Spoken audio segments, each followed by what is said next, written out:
Matière français, niveau 4e année du primaire, l'activité, la grammaire, la leçon, les compléments du verbe. Je lis le corpus de phrases de la rubrique Je lis et je m'interroge. La première phrase, l'enfant écoute sa maîtresse. La deuxième phrase, la maîtresse explique la leçon à son élève. La troisième phrase, je vous offre une fleur. La quatrième phrase, nous aimons l'odeur de cette fleur. La première question, repère le verbe et son sujet. La deuxième, parmi les mots soulignés et les mots en couleur, lesquels peux-tu supprimer sans que la phrase perde son sens? La dernière question, peux-tu remplacer le groupe de mots en couleur par un pronom? Si oui, lequel? Pour identifier la nature des mots en couleur dans le corpus de phrases, pour la première phrase, l'enfant est le sujet.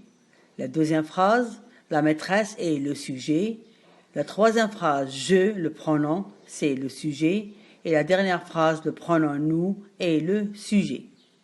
Suivez encore avec moi. Le mot écoute dans la première phrase, c'est un verbe. Le mot explique dans la deuxième phrase, c'est un verbe. Le mot offre dans la troisième phrase, c'est un verbe. Et le dernier mot dans la quatrième phrase, c'est un verbe. C'est aimant. Restons toujours avec la partie du groupe verbal. Sa maîtresse, dans la première phrase, c'est un complément. Dans la deuxième phrase, une fleur, c'est un complément. La troisième phrase, la leçon à son élève, c'est un complément. Et l'odeur de cette fleur, dans la quatrième phrase, c'est un complément. Pour trouver le complément, on pose la question qui, quoi, à qui, à quoi, de qui, de quoi. La réponse pour la deuxième question, on ne peut ni supprimer ni même déplacer ces groupes de mots sans changer le sens de la phrase. Il reste la troisième question. La réponse est oui, je peux remplacer ces groupes de mots en couleur par un pronom. À retenir, le complément du verbe donne des informations sur le verbe. Il fait partie du groupe verbal. Il est essentiel à la compréhension de la phrase.